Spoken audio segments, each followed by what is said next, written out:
The brand new Opel Frontera. We've already shown you in a classic review with a detailed test drive, and today we're taking the candidate onto the highway. We want to find out what its consumption is at 100, 120, and 140 kilometers per hour. It doesn't go up to 160 kilometers per hour anyway, and we'll see how efficient it is and, above all, how quickly it can recharge, because it might be interesting for you to also take it on medium or long distances with the brand new Opel Frontera on the road. I'd say, let's not waste any time. Take a look and see if you're already part of the Einfach elektrische community. If not, we'd be thrilled if you'd support us with a free subscription. And now we're off with the brand new Opel Frontera Electric.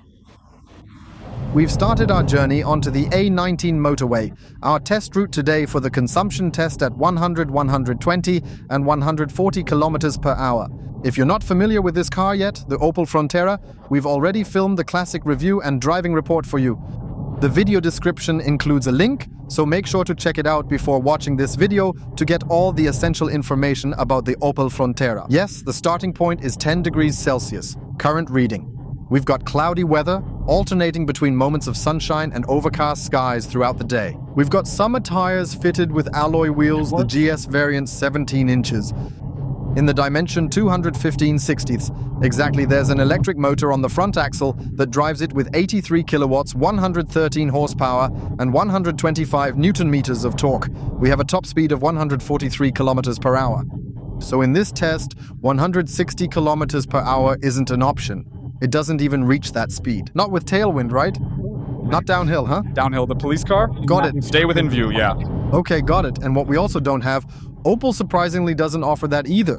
A trip computer that lets us read the consumption isn't available here. All we have is the average speed, the distance traveled, and of course the battery level. That's where Stefan, as a mathematician in training, might step in and manually calculate the consumption for us using the rule of 3. Nice to meet you now.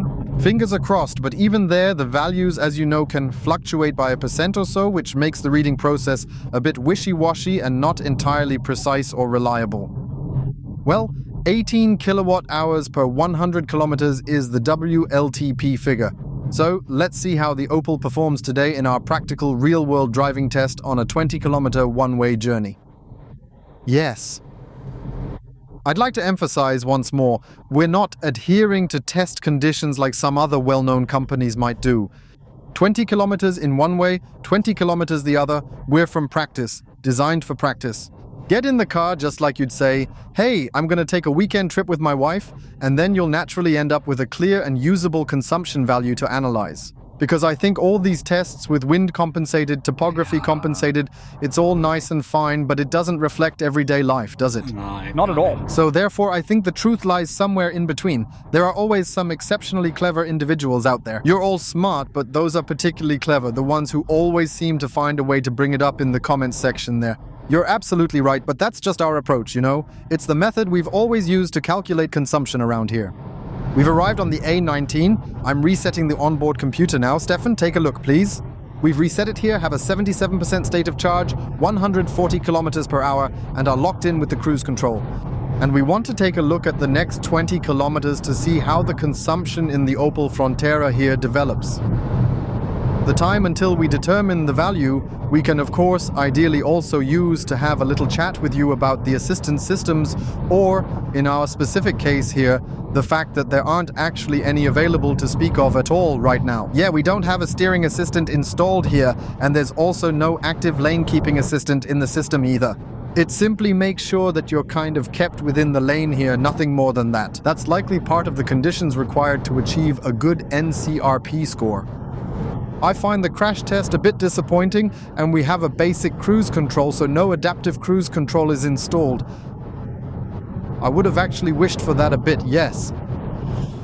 Because even you've gotten used to it through my EQS, you now always enjoy semi-autonomous support, especially with steering and lane keeping, which I think is really cool. But what I also don't understand, for example, is that we overlooked it earlier when discussing the onboard computer's features. It's something that could have made a big difference.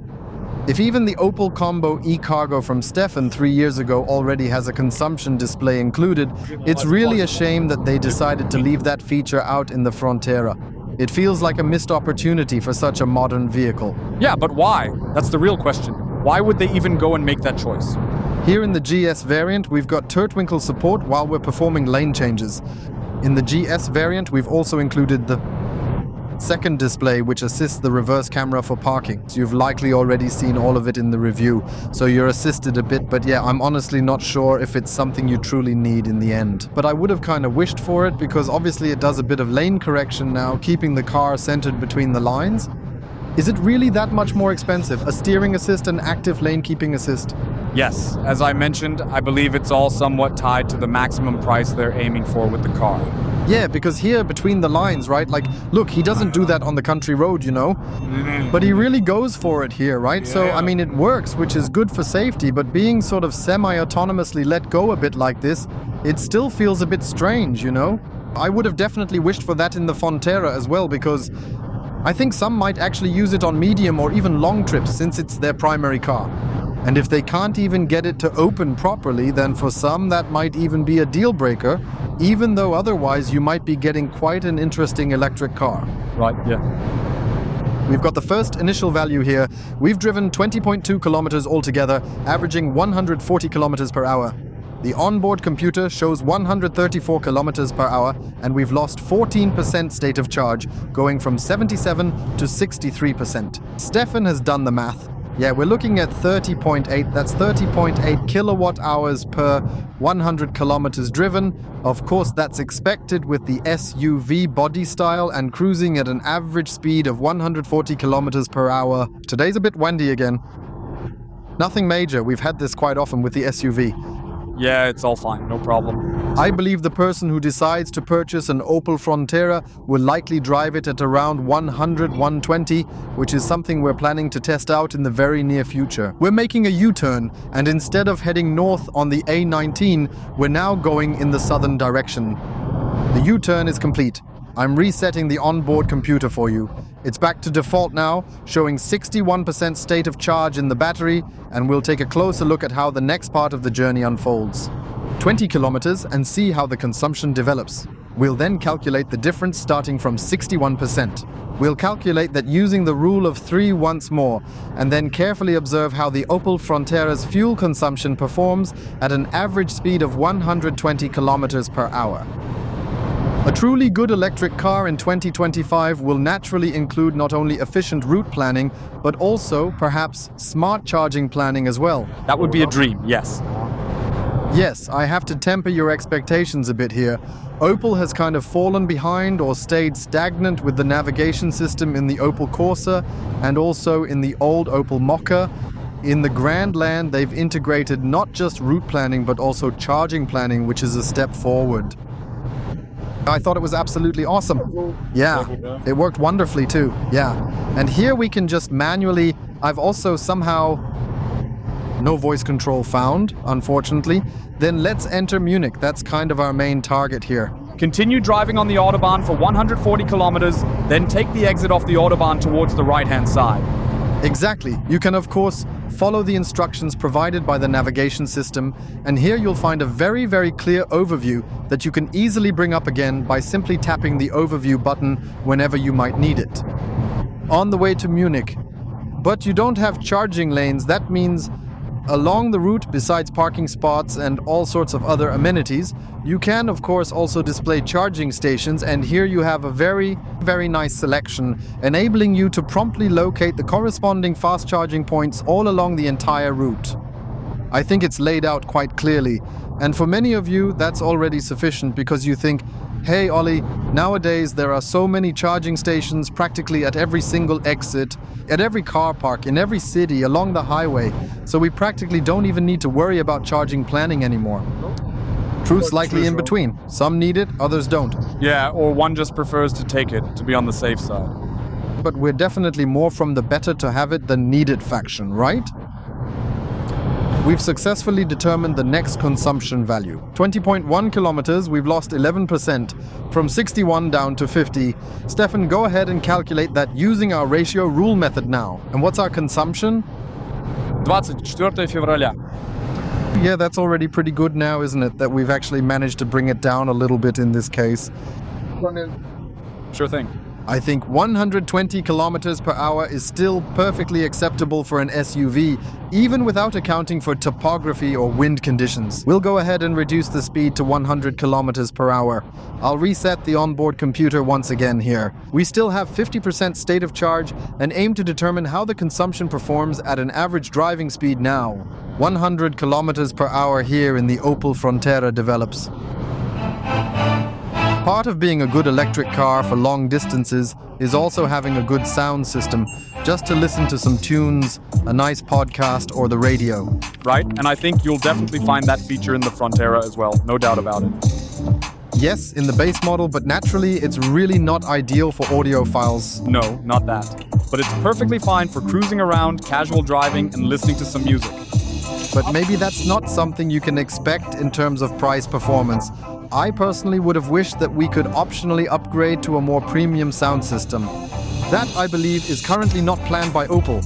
I haven't found anything in the configurator, but what you get when you add the tech package to the base model or here with the GS as standard is of course Apple CarPlay and Android Auto Wireless, which is a fantastic and incredibly convenient feature to have on board these days. To then maybe also mirror the phone here in the system, and somehow the sound just seamlessly integrates and works perfectly. Yeah, it's fun. That's all it really takes. We have a new value, 41% state of charge, 9% lost, average speed of 20.1 kilometers per hour, 96 kilometers per hour, and we're looking at the consumption, Stefan. Yes, 19.8, 19.8.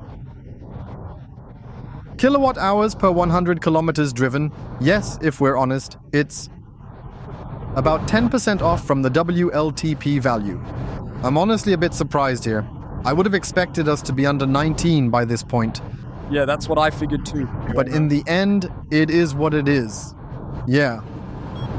We'll now show you in the table an overview of the value comparison with the other tested vehicles and are looking forward to your comments. Opel Frontera at 120-140 km na sat.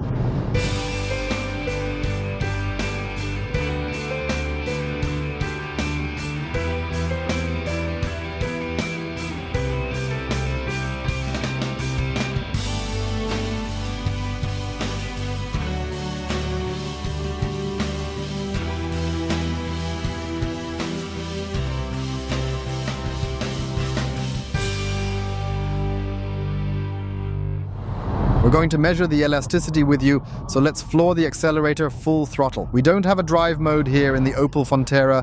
That means we're restricted to operating in just one driving mode, so to speak. For now, we don't have eco, normal, power or sport modes available here, so we'll simply accelerate straight up to the vehicle's maximum speed of 143 kilometers per hour. He actually reaches it even 145 kilometers per hour. After Tashi and Stefan, we measured the elasticity again with the Draghi. What values did we get there? We were able to measure from 80 to 120 now, in 9.63 seconds. Yeah, those are obviously not sports car figures. A Porsche Taycan Turbo could probably go from 100 to 200 kilometers per hour in that time, roaring along. But they are solid figures, enabling you to confidently execute overtaking maneuvers when necessary. That's important now, it's even showing 146 kilometers per hour. Top speed. I kind of wished for 160.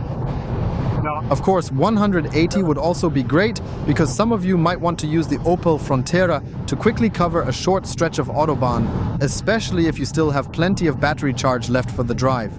Enough in the storage, somehow then directly from the PV or via the storage to charge, and yeah, with 146 kilometers per hour, it doesn't exactly blow anyone away. I find it really nice. Well, other countries have speed limits. Thankfully, we still have free driving for free citizens, and that's a good thing. And that's why it makes sense in Germany for a car to be able to go 160, 180, so it doesn't end up hindering the flow of traffic. Especially here in Mecklenburg, where you could theoretically cruise along at 250. Yeah. For a solid electric car in 2025 naturally, you'll need a top-notch chassis and excellent handling and stability features. Seats, to ensure proper travel comfort, especially on medium and long-distance trips, to make it very transparent for you to compare the whole thing with all the tested vehicles. We also created a medium 5 years ago known as Stefan's popometer, which is properly calibrated and can, of course, deliver us consistent and reliable values. Stefan, how's your popometer reading today? Yes, I'm sticking to it. I'm really sitting very comfortable. By now, I've pretty much found my ultimate go-to addiction position. That wasn't quite the case in the review yet, but I can reassure people now. Now everything is sleek. I can only adjust my seat manually, in all directions, just like the driver's seat. Today we both stuck it out, no matter what happened. No height adjustment though. I don't have height adjustment. Yeah, exactly. I'm sitting a bit elevated, a bit underneath. Yeah. So not trapped and hanging, but I have height adjustment here. But still manual? Yes, manual is included. She is exactly. No, apart from that, the seats are really nice, comfortable, and well designed. Side bolsters are on, very comfy and nicely soft. The suspension, I think, leaves nothing to complain about, especially in this price range. The bumps and things like that, it handles everything very smoothly. It's really nice to ride along. Yes, we've got steel suspension here. There's also an option without adaptive, I think. But you probably can't expect that, I think, given the vehicle class and the price range it's positioned in. When you notice right away with the shorter wheelbase of 2.67 meters that it tends to reflect the bumps and unevenness of the road a bit more noticeably than some might expect. The advantage of having long wheelbases is that they can be significantly more comfortable and provide a smoother ride overall. Overall, it delivers excellent comfort and maintains a firm, stable feel. We demonstrated that in the review as well with minimal body roll and sway, so I think you always feel very secure and confident at the wheel when driving the Opel Frontera. Whether at 50 kilometers per hour in the city or 146 kilometers per hour on the highway, that feeling remains. Sure, at higher speeds we also have a bit of wind noise, where I now have to speak up a bit, but that's also partly due to the design of an SUV, and I believe it's not as aerodynamically optimized as it could be, which is pretty typical for this type of vehicle, as we might know it from large SUVs, from renowned manufacturers, but I think that's not necessarily something you can expect at this price-performance ratio. I think it's a solid electric car with an attractive entry price of 28,090 euros, which is something you could almost say right away. And it also offers the standard level of comfort you'd expect in this class, both in the suspension and the seating arrangement. We've come off the highway to the Immunity fast charging station in Heiligengrabe because naturally we want to do the charging test with you, starting from 10% battery up to 80% to see how it handles the entire process. Here we have 12 charging points, along with a cozy lounge where you can relax and spend some time while you wait for your car to charge. Grab a snack, have a quick bite. The coffee machine's gone. Now there's a free water dispenser instead. Oh, free. That's generous. Ionity spoils us there. Let's see if the machines work today. Let's see, the car still has 10% battery left. So we've managed to arrive here perfectly in terms of the battery level. No issues at all, which is great. Plugging it in now and let's see how long the new Opel Frontera, with a bit of flavor, takes to go from 10% to 80%. 10% is also indicated on the column, and it should hopefully start building up its charging power right away. He's doing it wonderfully. It's going up with 67 kilowatts to 84 kilowatts. At its peak, it should be able to reach the factory-stated maximum of 100 kilowatts. We're going to check together and see if that really works out. Yes, many of you keep asking me, hey Ollie, what do you use to charge your electric car? So, which charging card or which charging provider? What's your tip there? Yes, I've been mentioning it in the videos for 5 years now. My recommendation is Encharge, which you can use both as an app and a web browser, where you have the chance to earn free kilometers as you go. We've managed to charge over 50,000 kilometers for free through online purchases, by reviewing charging stations, or through Encharge challenges that you can participate in and then earn free kilometers. Then you can connect it with the charging card, which is possible, and then you simply hold the charging card, like we do here, to the station, and the free kilometers are automatically deducted, so to speak, at the stand. Let the charging card bills you the fees. If you're curious about it, feel free to check the video description for the link to Encharge. Yes, we've now reached 90 kilowatts, which is pretty solid progress. We've already climbed up to a 14% battery level. We've managed to recharge 2 kilowatt hours in just 1 minute. And yeah, let's take a look. Factory spec from 20 to 80 is 26 minutes. I'd estimate that going from 10 to 80 should likely take around plus or minus 30 minutes. I think it's a fair value for the price-performance ratio of the Opel Frontera. Sure, faster is always better, but we'll take it as it is. But anything under 30 minutes is still quite timely for 2025. And given that, I also think it's relatively stable, solid, and dependable overall. The charging phase is also the perfect opportunity to show you the exterior of the Opel Frontera once more in even greater detail. We were provided with it by our partner Opel Schlingmann in Waren an der Mure, who made it available to us. And we've combined the typical Opel visor design with LED headlights and an LED daytime running light down here. A nice warm structure, but unfortunately no R curtains to direct the air around the front wheels. They've optimized the airflow, though perhaps not fully utilized all potential. In the base model, starting at 28,990 euros, you'll find steel wheels. Here, we're showcasing the GS line, which features 17-inch alloy wheels and a two-tone design, including the roof and the matching exterior color, which you can choose, of course. Naturally, you can also get it in a single color if you'd prefer. Some people really don't like distinct color accents. I also think the rear section is exceptionally well designed in the base version. Halogen. Taillights. And here even with LED technology, which is very well executed, it slopes down quite steeply, allowing for as much space as possible, especially in the interior, and of course here in the trunk. Let me show you. You've got 460 liters of cargo space with a double load floor. The floor can also be lowered to provide an appropriate loading height, 60-40. You can fold down the rear seat back and increase the cargo volume from 460 liters to almost 1,600 liters. Roof load capacity is 50 kilos, and an optional tow hitch supports up to 350 kilos. I know, braked and unbraked trailer load at a 12% incline. The combustion engine still maintains the advantage with 1.25 tons of brake trailer capacity. I find it a bit disappointing and don't fully understand, maybe you know, feel free to write it in the comments, why the EV can tow less. As a combustion engine with equivalent power output, it successfully managed to charge up from 10 to 50% in just 14 minutes of charging time. 19 kilowatt hours in total have been charged so far, and we're still charging at a peak rate of 72 kilowatts. Yeah, we never really made it to 100. 1991 was pretty much the maximum we got. No idea what the reason might be. The battery definitely has a thermal management system to keep the battery pack slightly cooler during the charging process. What I don't think it has, though, is preconditioning, so not manually, meaning we can't decide, hey, we want to preheat the battery, which in winter might actually be kind of useful if you could potentially run into a cold gate issue, or rather it doesn't do it anyway because it lacks any charging planning, so it doesn't bring the battery to the perfect temperature as you're heading toward the charging station. Then in the summer, it could go both ways as well, since driving at high speeds tends to heat up the battery a little on its own. Then it might also make sense to cool the battery down a bit, just to ensure it stays within that ideal temperature range for optimal charging efficiency and performance. Yes, 100 kilowatts, I'm really sad we didn't reach it. A shame, honestly. Guys, now it's over 60% and he's already dropped below 50 kilowatts, unfortunately. Usually that's the reason for me to hit the stop button, because who's still charging at such a low rate anyway? Just back up to 50 from 1 again. Yes, he got scared, but who is still charging in 2025 at a sluggish 50 kilowatts or something like that? I just think it's really not appropriate, because all manufacturers have clearly demonstrated that charging can be significantly faster even at higher states of charge, don't you agree? So even with smaller batteries, and let's take another look at the example of the Ford Gen E, the Puma, the latest model.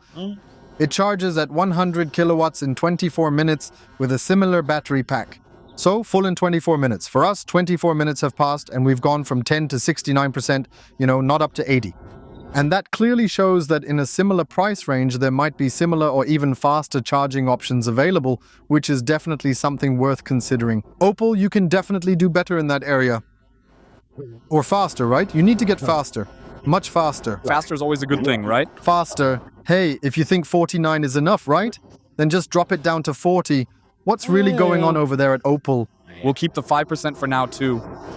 But to be honest, I mean, back then it was entirely unjustified and absolutely without any reason. That joke about Opel lacking any power? Consistently at the back. But while charging now, right? So definitely. So it's the very last one here, right? I was still really bad. I'm a bit scared it might drop below 40 kilowatts. And Ionity will call me for blocking their 350 kilowatt charger. Well, not really blocking, because it feels like there are still about 9 chargers free here, but... Because a 50 kilowatt charger was free at the hardware store. It was without frills. Come on, dear Opel drivers, you can definitely go faster. Let the Frontera drivers have a break so they can get moving quicker here, don't you think? Because we're now at 29 minutes, still have 76% in the battery, and we're short by 4 more to reach the goal. So it looks more like it's going to exceed 30 here. Definitely that. Now we're really getting down to business. 27 kilowatts at 79%, so slowly, we've now reached 80% after 32 minutes. This is such a massive waste of our most valuable time. Let's cut the small talk now. Sometimes I genuinely wonder where all of this is leading. Because in the end, period. I mean, we're talking about a 44 kilowatt-hour battery that has now recharged to 80% in 33 minutes here. This is seriously no longer funny. And 27 kilowatts like the Lucid Air Pew we had, it charged at 22 kilowatts AC. It would now need an hour to get the last 20 minutes. So definitely hit stop now if that's even possible. It's always so touch sensitive here. Ah, now it worked. I'm thinking, how do we guide people towards electromobility who might want to use this as their primary car since they don't really need more for their daily life? And then on 2-3 long trips with such a car, driving to Lake Garda or to Riccione on the Adriatic, or to Croatia or Spain or something like that. Should they rent his car or just stroll around the area? Honestly, I don't know, Opel. So of course, for every use case, there's always the right car. But you also need the right wallet, don't you?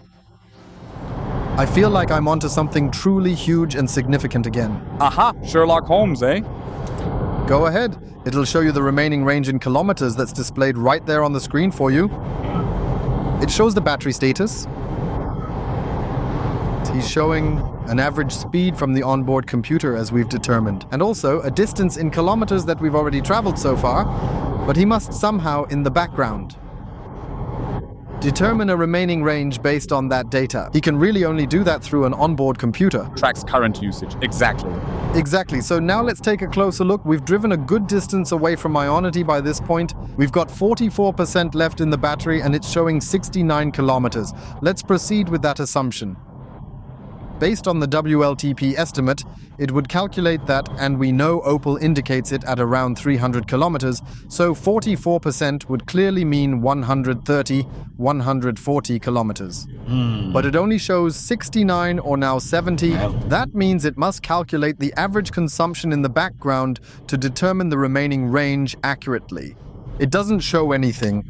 Yeah, because he's there. Stubborn, or because someone perhaps forgot about it or didn't consider it important enough, or the intern was once again allowed to handle it? I don't know. Write in the comments how something like that can happen and what you think about it. And with that, let's slowly but surely wrap things up and move toward the final conclusion of our detailed discussion about the Opel Frontera's series battery system. In our electric review, we've confirmed it's a fantastic car, offering plenty of space for both passengers and luggage, paired with a sleek modern design. But here and there, we might still be missing a few optional perks, be it a sunroof, a panoramic glass sliding roof, or maybe the pixel LED headlights for those who want to use it a lot in the dark. Or perhaps also the odd little detail that I might have overlooked for the time being. We've now measured the consumption, and I must say, it puts things in perspective because I actually didn't experience it to be nearly as efficient as I had initially assumed or fully anticipated it would turn out. Yeah, I was definitely expecting a bit more from it, especially considering how surprisingly low it's rated. Yes. A little bit, well, not exactly disappointing, but as I said, we still expected a bit more. Yes, what I find really terrible is that we don't have an onboard computer showing the average consumption, because these percentage difference ratio calculations, of course, always carry a certain risk within them. Because the way you lose an extra 1%, the consumption is already drastically altered, really. Yes, that's why. So, and maybe we're even doing him an injustice now, because in fact, if he had an onboard computer, one could accurately measure the consumption using the onboard computer. He might have, maybe ended up using 2 or 3 kilowatt hours less at that other speed, all things considered. Absolutely possible, yeah. But in the end, Opel is kind of shooting itself in the foot, right? By not taking the chance to communicate values. Yeah, otherwise, charging power, I have to be honest, for those who are driving a lot of mid-range distances, sure, you might opt for a different car. It would just feel way too slow for my taste. Yeah, no. But for a regular trip on medium distance routes, I think it's no problem at all. Yeah, urban areas in the district, no need to discuss. Preferential purchase law, 400 euros for the FKW charger, which isn't standard. That's a complete scandal.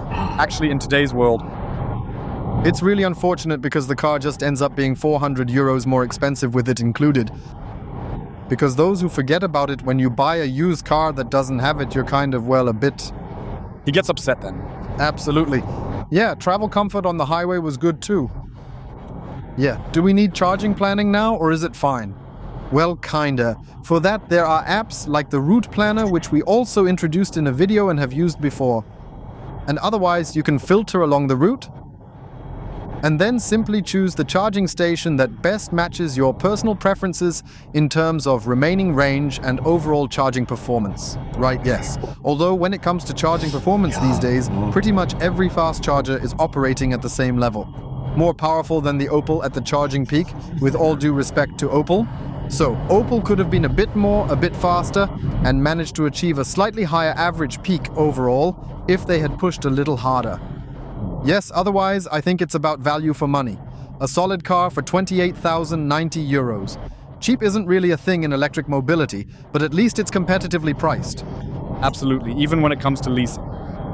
And therefore, we can only highly recommend that you go and see for yourselves, visit the nearest Opel dealer of your choice, preferably our partner Opel Schlingmann in Waren an der Müritz. There, you'll always get great cash prices, excellent leasing and financing conditions. And at Opel Schlingmann with drive-in electric, likely that extra perk on the offer, right? Definitely. They really don't hold back, Schlingmann and his crew, huh? Fair enough, huh? There's the rascals, huh? They're really cool with it, yeah. And what's more, it actually works quite well. Many of you, including at Opel Schlingmann, have been able to proudly call your very own electric car yours, all thanks to our videos. And of course, we're also very happy that we not only have a great partner, but also a partner who offers you attractive deals that you can jump on. And yes, so alternatively, feel free to check with your local Opel dealer. There are plenty of them around, and they're well stocked and ready to assist.